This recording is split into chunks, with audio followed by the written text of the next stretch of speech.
जय हिंद साथियों, उम्मीद करता हूँ आप सबकी तैयारी बहुत बेहतरीन चल रही होगी।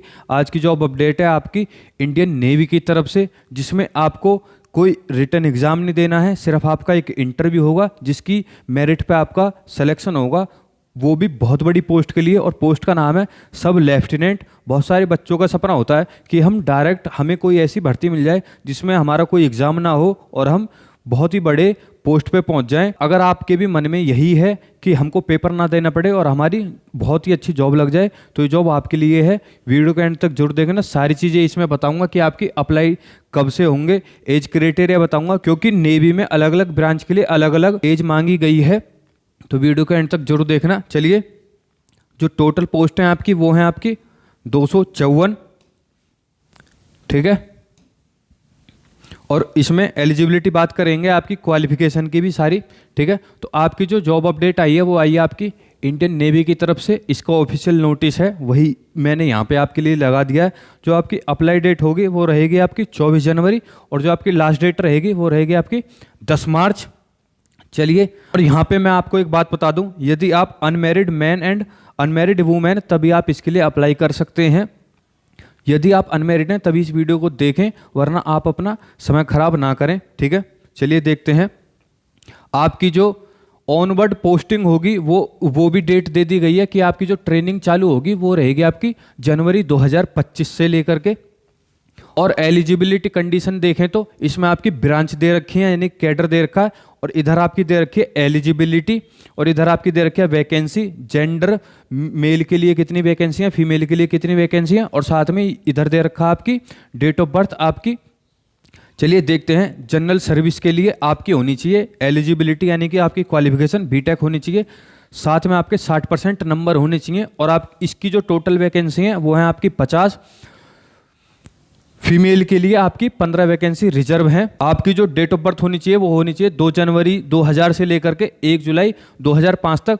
बहुत सारे बच्चों का डाउट ये रहता है, यदि सर मेरी 1 जनवरी 2000 है, क्या मैं अप्लाई कर सकता हूं? तो आप अप्लाई नहीं कर सकते हैं। और कुछ बच्चों का डाउट है कि यदि सर मेरी 2 जनवरी 2000 है तो क्या मैं अप्लाई कर सकता हूँ? तो हाँ, अगर आपकी डेट ऑफ बर्थ 2 जनवरी है तब भी आप इसमें अप्लाई कर सकते हैं, पर 1 जनवरी वाले नहीं कर सकते। और आपकी जो लास्ट डेट ऑफ बर्थ रहेगी वो रहेगी 1 जुलाई 2005। यदि आपकी डेट ऑफ बर्थ 2 जुलाई है 2005 तो आप इसमें अप्लाई नहीं कर सकते। साथ ही देखें, वैकेंसी का नाम है पायलट। इसमें आपकी टोटल वैकेंसी है 20।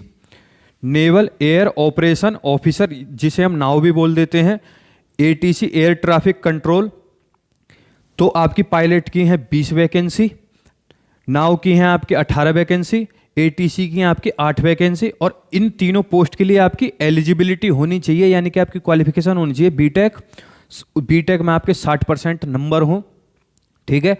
और आपने साथ में ही 60% आपके नंबर हो क्लास 10th एंड 12th में, ठीक है। और 60% आपके नंबर होने चाहिए इंग्लिश में। इसका मतलब ये है कि आपने 10th एंड 12th में आपने इंग्लिश पढ़ी हो और उसमें भी आपके 60% नंबर होने चाहिए, ठीक है। और बहुत सारे बच्चों का डाउट रहता है कि यदि सर हम फाइनल ईयर में हैं, हम 5th सेमेस्टर में हैं, तो इसमें हम अप्लाई कर सकते हैं? तो हाँ, आप बिल्कुल अब इसमें अप्लाई कर सकते हैं, ठीक है। यदि आप 5th सेमेस्टर में भी हैं, 6th में भी हैं, तब भी आप इसमें अप्लाई कर सकते हैं।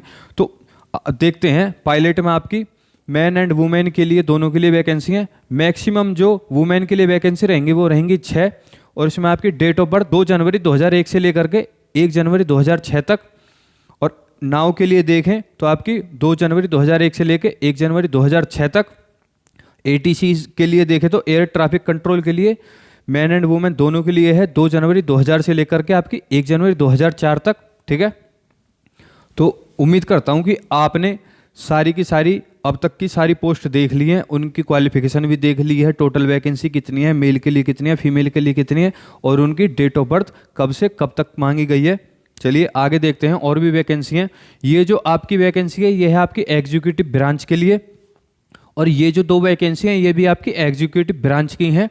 इसमें जो आपका कैडर है वो रहेगा लॉजिस्टिक। आपने बीटेक की हो किसी भी ब्रांच से, मैकेनिकल, इलेक्ट्रिकल कुछ भी हो, या फिर आपने एमबीए की हो फर्स्ट क्लास से, या फिर आपने BSc BCom, BSc IT field से की हो, यानी कि आपका इंफॉर्मेशन टेक्नोलॉजी। और ये जो आपकी बीएससी बीकॉम बीएससी मांगी गई है, इसमें आपके मांगा गया है PG diploma, finance, logistic, supply chain management, material management में, या फिर आपके पास MCA MSc होनी चाहिए इंफॉर्मेशन टेक्नोलॉजी में फर्स्ट क्लास में। मैं आपको बता दूं, यदि आपने BSc की है, BCom की है और BSc IT से की है, इसमें आपका PG डिप्लोमा भी लगेगा फाइनेंस लॉजिस्टिक्स सप्लाई चेन में से, या फिर आपका मटेरियल मैनेजमेंट में किसी में आपका एक में PG डिप्लोमा होना चाहिए, ठीक है, फर्स्ट क्लास का। तो आप इसके लिए फॉर्म भर सकते हैं।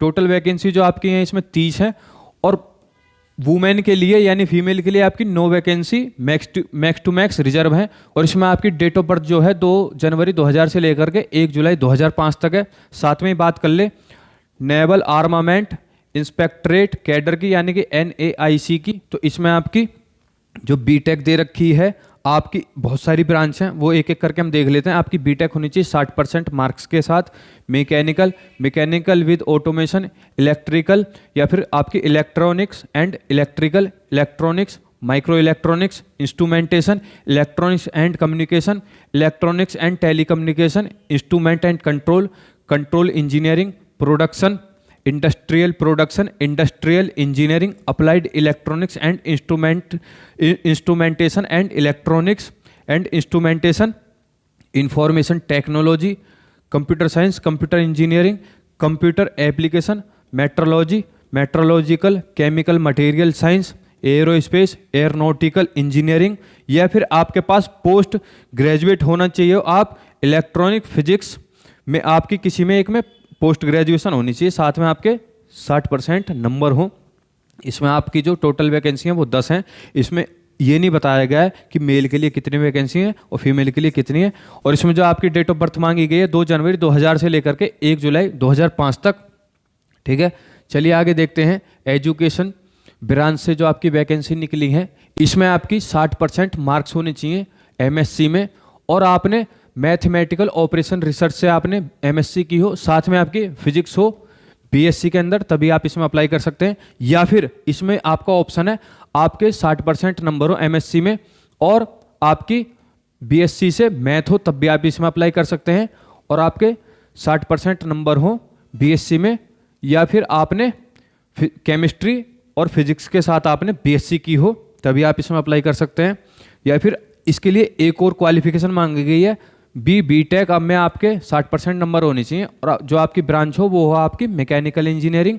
बीटेक वालों के लिए यहाँ पे एक और मौका है, 60% मार्क्स होने चाहिए आपके इलेक्ट्रॉनिक्स एंड कम्युनिकेशन इंजीनियरिंग में आपकी बीटेक होनी चाहिए, और इसमें आपके 60% नंबर होने चाहिए। साथ ही देखते हैं आपके 60% आपके नंबर होने चाहिए MTech रिकॉग्नाइज यूनिवर्सिटी से, और साथ में आपकी जो ब्रांच मांगी गई है वो आपकी thermal production engineering, machine design. MTech होनी चाहिए आपकी communication system engineering, electronics and communication engineering में, VLSI पावर सिस्टम इंजीनियरिंग में। साथ में जो आपकी टोटल वैकेंसी है ये है आपकी 12 और ऊपर है आपकी 6। मैन एंड वुमेन इसमें दोनों अप्लाई कर सकते हैं। डेट ऑफ बर्थ आप ये देख लीजिए 2 जनवरी 2000 से लेके 1 जनवरी 2004 तक, इसमें भी आपकी सेम डेट ऑफ बर्थ है। इसमें आपकी थोड़ी जो एज लिमिट मांगी गई है वो ठीक ठाक है, 2 जनवरी 1998 से लेकर के 1 जनवरी 2004 तक।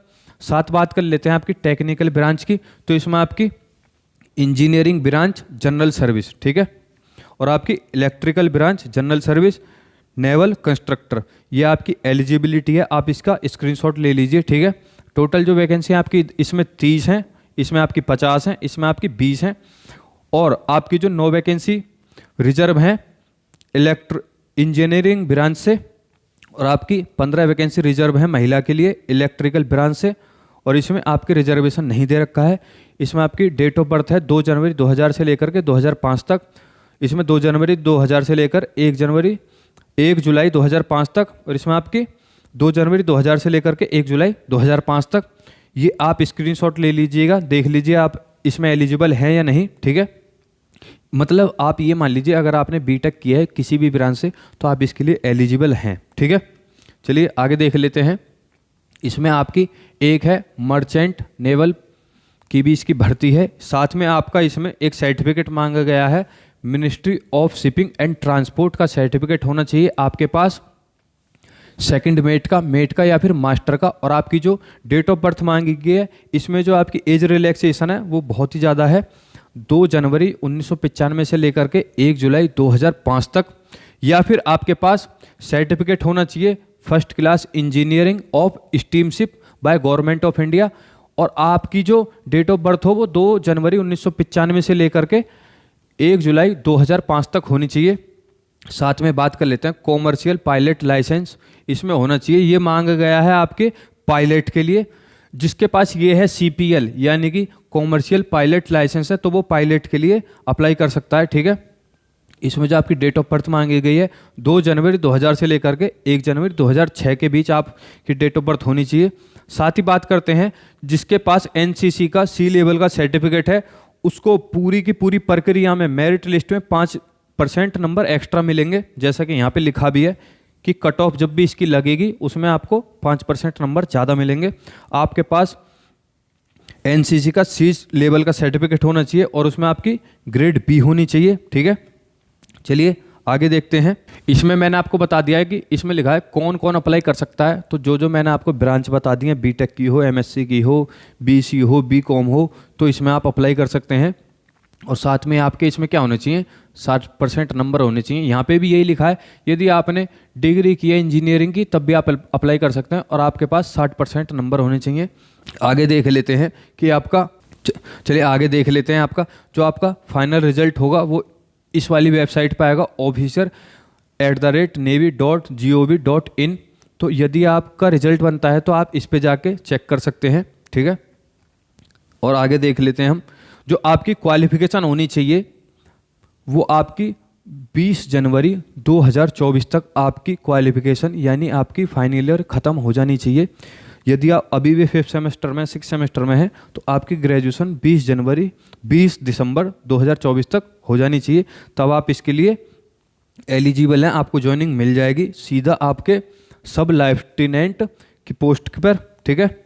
चलिए आगे देखते हैं मेडिकल स्टैंडर्ड। मेडिकल स्टैंडर्ड इसमें बहुत ही ज़्यादा नॉर्मल सा होगा, ठीक है। और आगे देखते हैं 10 ईयर ऑफ कमीशन। जो आपकी जो पोस्ट रहेगी ये 10 साल के लिए रहेगी, बट यदि आप कुछ गलत करते हो या फिर आपकी काम से नेवी खुश नहीं है तो आपको 2 साल के बाद निकाल सकती है।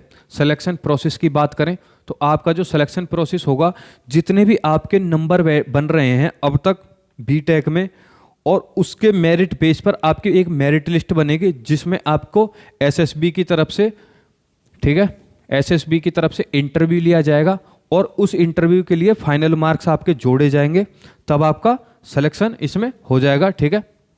ये रहा आपका short listing of application will be based on normalised marks obtained by candidates in qualifying degree, ठीक है। Marks obtained by candidates in qualifying degree will be normalised using formula mentioned in joining Indian Navy. और साथ में इसमें लिखा हुआ है BTech के लिए यदि आप 5th सेमेस्टर में हैं तब भी आप SSB शॉर्ट लिस्टिंग के लिए कंसीडर कर लिए जाएंगे। और आपने MSc MCA MTech किया हुआ तब भी आपका ऑल सेमेस्टर होना चाहिए और आप इसके लिए कंसीडर कर लिए जाएंगे, ठीक है। चलिए, और मैं आपको बता दूं जब भी आप इसके लिए अप्लाई करें तो आप अपनी ईमेल और अपना मोबाइल नंबर चेंज ना करें, क्योंकि इनके नोटिफिकेशन में साफ साफ लिखा हुआ है, क्योंकि आपको सारी की सारी जानकारी, आप मेरिट लिस्ट में आए हैं या नहीं है, आपका इंटरव्यू कब होगा, तो आपकी सारी जानकारी आपको मोबाइल नंबर पे और आपकी ईमेल पे दे दी जाएगी।